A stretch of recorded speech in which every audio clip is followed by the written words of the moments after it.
kriteria yang kemudian menjadikan saya menilai bahwa ini adalah kepentingan pribadi gubernur karena melihat daripada nilai.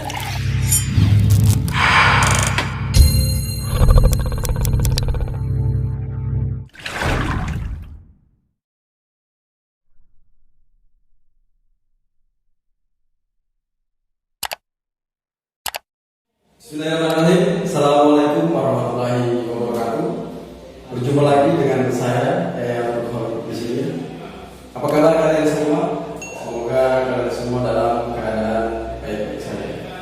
Baik teman-teman, kali ini saya sudah bersama dengan salah satu narasumber kita pada kesempatan ini, yaitu Kakanda Zulkarnain atau sapaan karib saya kepada beliau ini. Akan Zulkarnain. Gimana kabar? Alhamdulillah baik. Baik. Jadi beliau merupakan salah satu pimpinan daripada organisasi di Sulawesi Tenggara, lebih tepat di Kendari sebagai ketua umum HMI Cabang Kendari. Jadi beliau ini adalah salah satu ketua pimpinan lembaga yang sering memberikan kritik-kritik yang membangun terhadap kebijakan maupun program-program yang dilakukan oleh pemerintah. Nah, kebetulan kita sudah bersama beliau. Jadi hari ini kita akan sedikit meminta pandangan ataupun persepsi beliau selaku ketua umum HMI Cabang Kendari untuk menanggapi beberapa hal yang hari ini menjadi, bisa dibilang menjadi konsumsi publik ya kan, yaitu program daripada pemerintah Sulawesi Tenggara, yaitu program utama dari Gubernur Sulawesi Tenggara. Salah satunya mulai dari pembangunan jalan dari Kendari yang menghubungkan antara kota Kendari ke Toronipa, kemudian ada pembangunan rumah sakit jantung, ada juga pembangunan perpustakaan daerah. Nah, itu dia. Jadi menurut Kakanda di tengah kondisi pandemi saat ini yang berjalan sudah lebih 1 tahun, kemudian pemerintah memiliki program-program yang menguras banyak anggaran. Nah, sementara di tengah pandemi ini kita banyak diperhadapkan dengan resesi ekonomi, juga krisis daripada kesehatan. Nah, menurut Kakanda bagaimana? Jadi saya kira kalau program mega proyek ini yang secara rinci itu ada jalan tol dari Toronipa, kemudian ada rumah sakit jantung dan pembangunan perpustakaan.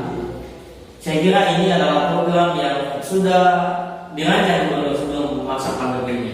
Oh, jadi sebelum masa pandemi sudah. Jadi sebelum masa pandemi program ini sudah coba digagas pemerintah. Makanya kita lakukan penolakan itu di awal di sekitar pertengahan tahun 2019 yang lalu. Kami sudah lakukan kritik, kita lakukan penolakan untuk kemudian bagaimana kita coba menganalisa dan mendorong daripada apa sebenarnya yang menjadi kebutuhan masyarakat yang sangat substansi. Nah, sehingga kita menemukan bahwa ada program dari pemerintah provinsi telah kita lakukan teropong di semua di berbagai sektor terhadap kebutuhan masyarakat, mulai dari ekonomi, sosial dan pendidikan. Saya kira ini sangat tidak kena ketika konsep pemerintah melaksanakan pembangunan mega proyek itu. Jadi ini sebelum pandemi. Nah, sehingga saya kira bahwa ketika kita bicara tentang anggaran daerah, anggaran Sultan itu berapa sih?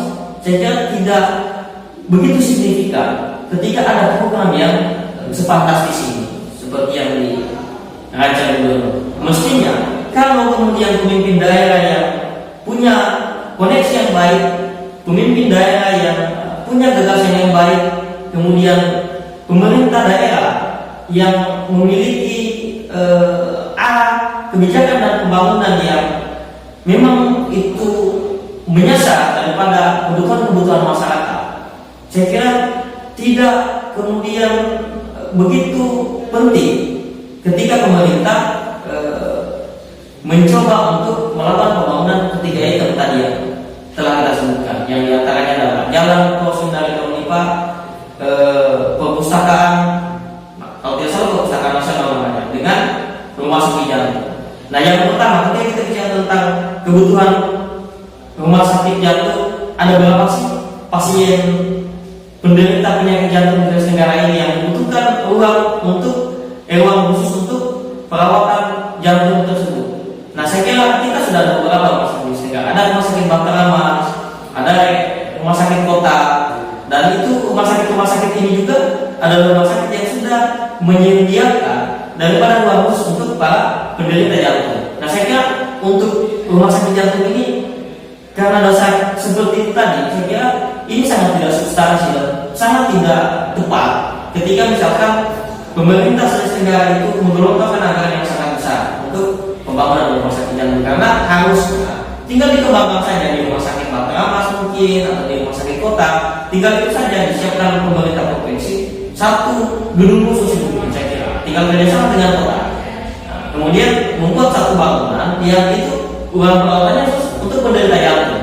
Kenapa harus bangun yang anggaran besar dengan anggaran yang rumah sama? sakit swasta juga saya rasa di Kota Kendari banyak. Iya, banyak. Ada rumah sakit Bantaramas juga yang merupakan rumah sakit daerah yang itu mungkin bisa dikembangkan. Iya, benar.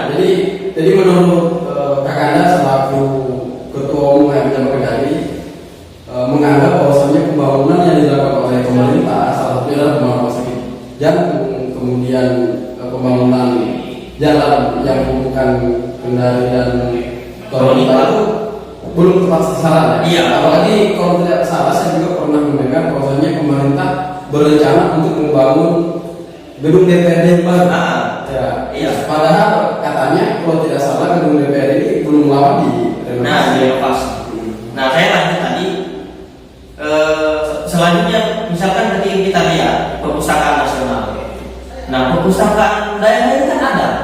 Kenapa mesti ada lagi perpustakaan nasional yang semegah seperti yang sudah dirancang oleh gubernur? Bahkan sekarang sudah berdiri kok di Sausau dekat MTQ.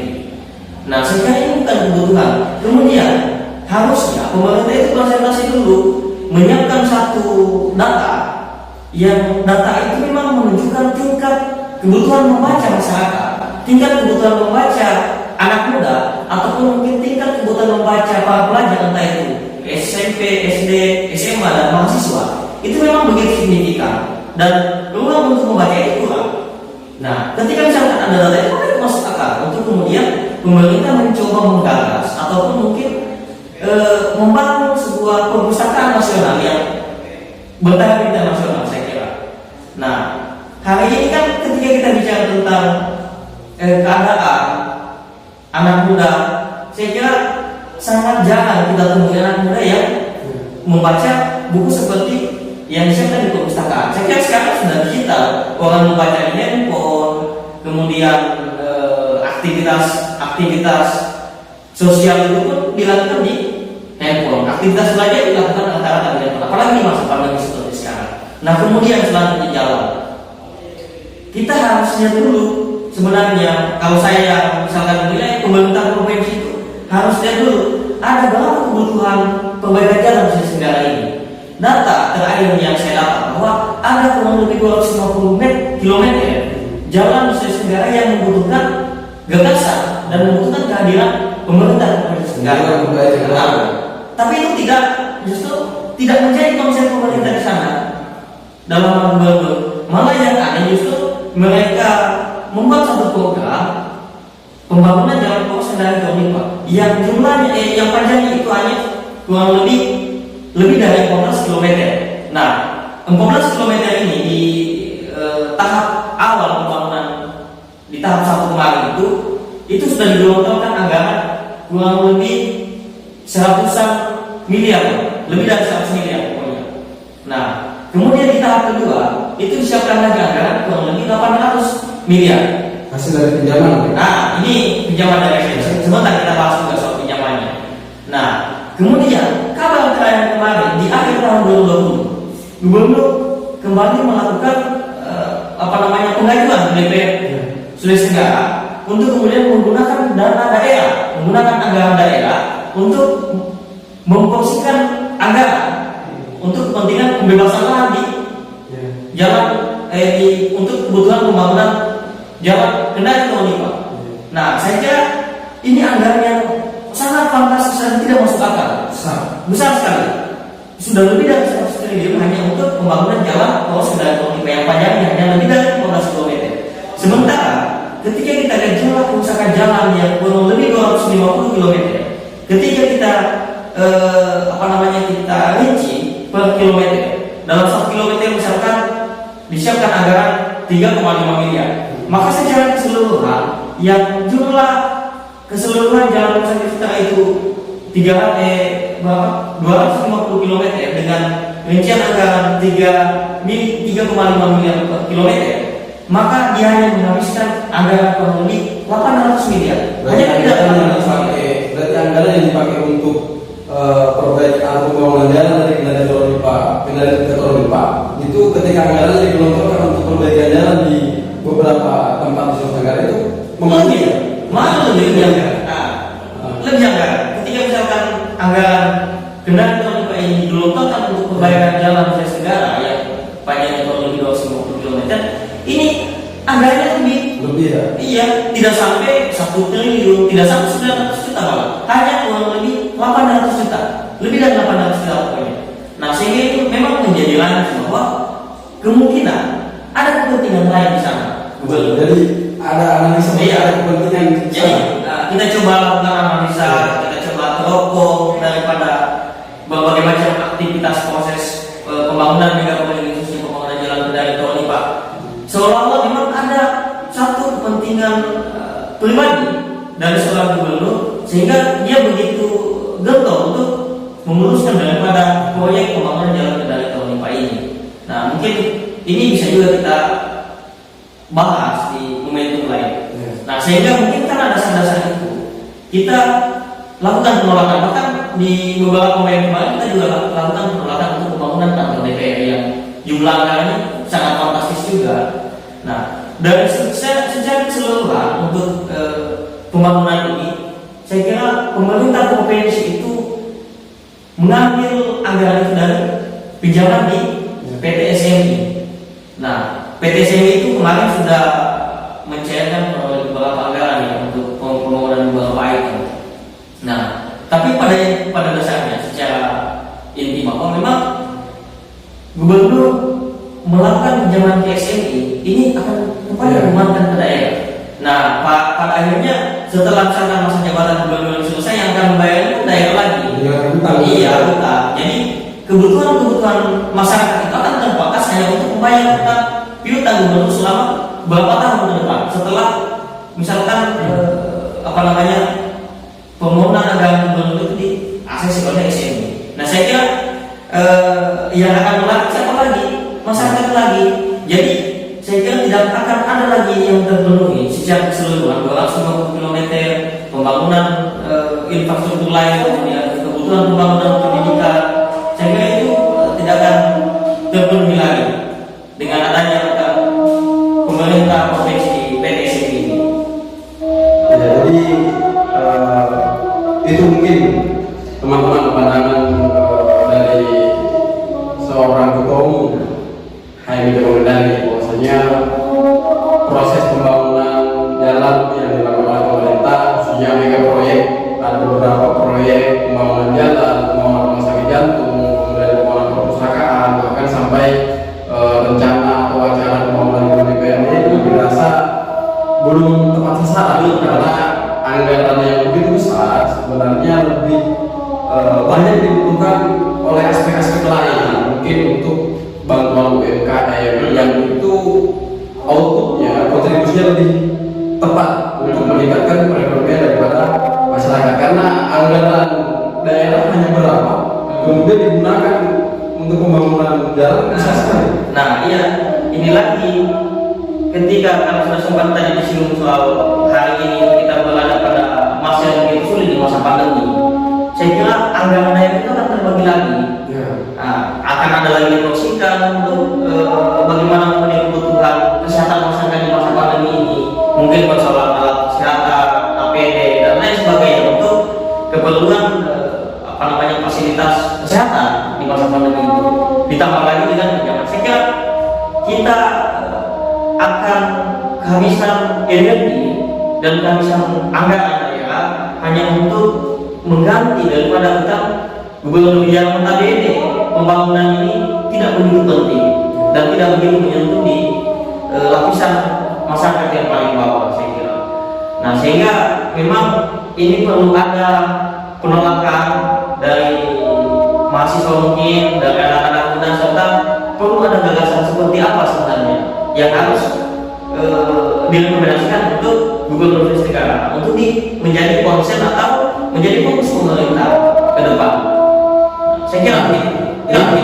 Jadi ini sangat menarik memang, karena secara sepintas, secara sekilas ketika kita melihat bahwasanya program dari pemerintah ini luar biasa, karena menghadirkan pembangunan jalan, kemudian pembangunan rumah sakit jiwa, rumah sakit jantung yang sebelumnya tidak ada, kemudian dibangun, kemudian perpustakaan pun seperti itu. Tetapi lagi-lagi apa yang disampaikan oleh rekan Zulkarnain bahwasanya ini belum tepat. Jadi ini menarik. Jadi bukan hanya memang pemerintah itu harus memiliki yang namanya oposisi, sehingga ada pro kontra yang nantinya ini akan lebih membangun. Nah, berbicara persoalan rekomendasi ini, kira-kira menurut Kakanda yang seharusnya langkah yang diambil oleh pemerintah ini seperti apa, dan sebagai masyarakat atau kita mungkin sebagai kaum milenial menanggapi itu harus seperti apa? Yang mungkin oke lah, bisa kita mengkritik, tapi paling tidak kita bisa memiliki solusi dari kritik yang kita sampaikan. Nah, saya kira yang terpenting sekarang yang mungkin mulai dari tahun kemarin kita sudah coba lihat bagaimana keadaan Sulawesi Tenggara. Pertama, mungkin saya kira mestinya gubernur itu memikirkan dan mencari solusi serta menggelontorkan anggaran di pembangunan 250 km jalan. Itu yang pertama. Yang kedua, saya kira di sektor pendidikan kita begitu kekurangan, bukan kekurangan wawasan, bukan kekurangan semangat untuk belajar, bukan, tetapi kekurangan dukungan dari intervensi pemerintah untuk kemudian memberikan daya dorong dan dukung kepada anak-anak muda yang masih punya semangat untuk berpendidikan. Nah, mungkin bisa memberikan bantuan beasiswa, bisa membuat program untuk studi banding mungkin keluar, entah itu luar kota maupun ke luar negeri. Saya kira ada banyak juga teman-teman mahasiswa yang hari ini sekolah di luar Sulawesi Tenggara itu bukan karena beasiswa atau mungkin bantuan dari pemerintah provinsi, itu justru dari bantuan swasta dan bantuan dari nasional serta bantuan dari daerah. Harusnya pemerintah itu fokus di sini juga di soal pendidikan. Kemudian pembangunan ekonomi, apalagi di tengah pandemi ini, saya kira sudah sempat disebut tadi soal UMKM. UMKM ini penting untuk bagaimana kemudian pemerintah memikirkan untuk masyarakat yang memiliki usaha-usaha mikro itu dikembangkan, entah itu diberikan pendidikan secara khusus maupun mungkin disiapkan anggaran program-program lain untuk memenuhi kebutuhan dan mendukung daripada pengembangan UMKM itu sendiri. Kemudian di sektor pertanian, kita lihat sekarang bagaimana sebenarnya sektor pertanian kita, mulai dari sebelum pandemi sampai hari ini di tengah pandemi yang kita nilai sebenarnya pada dasarnya itu akan pengaruh sebenarnya. Harusnya pemerintah menyiapkan itu juga. Kita jangan terlalu berharap dan kementerian saja. Makanya disitulah tugas pemerintah daerah, pimpinan daerah, bagaimana kemudian memikirkan hal itu, sehingga memang pada dasarnya kebutuhan masyarakat itu tidak kemudian berada pada satu sektor yang tidak diharapkan oleh masyarakat itu sendiri. Misalkan kebutuhan panen yang kebutuhan pupuk yang kurang, atau kemudian kebutuhan pengembangan usaha di bidang pertanian itu kurang. Nah, saya kira gubernur pemerintah provinsi itu harus hadir, dan mereka yang memikirkan, bukan masyarakat yang memberikan kemudian meminta, tapi gubernur yang melihat uang itu kemudian memberikan supply terhadap uang itu. Saya kira masih banyak lagi ketika kita bahas tentang bagaimana kemudian secara wajar pemerintah mengelontorkan anggaran itu, termasuk ketika bicara pariwisata, ketika alasannya pembangunan kendali tol Lipa itu untuk keperluan pariwisata. Saya kira tol Lipa itu belum layak. Mohon maaf, tol Lipa itu belum layak menjadi satu pariwisata strategis provinsi untuk kemudian dikembangkan dalam konteks pembangunan jalan dulu. Harusnya ketika kita bicara tentang pariwisata, maka yang diperbaiki dulu, yang dikembangkan dulu itu adalah fasilitas di dalamnya, bukan fasilitas jalannya. Kalau untuk keperluan akses, ketika misalkan di tempat pariwisata itu benar, maka jalan berlubang pun orang para wisata itu pasti datang. Atau mungkin tinggal buat saya dulu perbaiki saja dulu, kasih satu jalur saja, nggak usah sampai 2 jalur. Ini terlalu berlebihan saya kira. Nah, berlebihan ya, karena mungkin apa namanya, potensi pengembalian dari pembangunan jalan ini sulit atau potensinya kecil untuk bisa kembali. Ya, jadi memang ketika memang gubernur misalkan menggelontorkan anggaran yang mungkin besar perkembangan pinjaman, maka sasaran daripada anggaran yang dipinjam itu dia harus kembali lagi menjadi anggaran daerah dan menjadi penghasilan daerah. Iya, harus kembali lagi menjadi apa namanya, dia harus kembali dalam bentuk pendapatan daerah. Nah, ketika misalkan ini tidak terpenuhi, maka mubazir pembangunan itu, dan memang terkesan tidak cerdas lah ketika misalkan tidak ada pertimbangan-pertimbangan seperti itu. Dan saya kira secara teknis juga pembangunan jalan untuk kendaraan pribadi itu tidak memenuhi teknis standar nasional, tidak memenuhi standar konstitusional. Saya kira pembangunan itu juga, pembangunan jalan itu diatur juga dalam undang-undang berbagai macam peraturan lain. Itu skala kendaraan itu sudah eskalator, bukan lagi jalan apa namanya, jalan untuk kebutuhan perekonomian masyarakat. Jadi pemerintah memang seharusnya lebih jeli, lebih jeli untuk menggunakan anggaran pinjaman, menggunakan anggaran daerah untuk melaksanakan atau merealisasikan program-program. Jangan anggaran pinjaman digunakan untuk pembangunan yang tidak tepat sasaran. Bahkan mungkin tadi sempat akan menyinggung bahwasanya diindikasikan ada kepentingan pribadi, mungkin untuk meningkatkan popularitas ataupun kepentingan politik yang lain. Tidak, yang saya singgung tadi sebenarnya bukan untuk soal popularitas sebenarnya. Justru yang saya singgung tadi, karena ini sudah apa namanya, sudah dipancing oleh Hidayat. Saya kira ketika kita bicara tentang kepentingan gubernur di tahap pembangunan kendaraan tol Lipa ini, coba kita lihat ada apa di sana di tol Lipa. Bukan pariwisatanya yang dikembangkan, tetapi justru yang ditingkatkan dan dikembangkan adalah vilanya, dan bahkan di samping villa itu adalah yang notabene dibangun lagi hotel. Bisa ada villa, villa dan hotel. Nah, jadi milik daerah atau milik siapa? Bukan, itu milik pribadi dulu.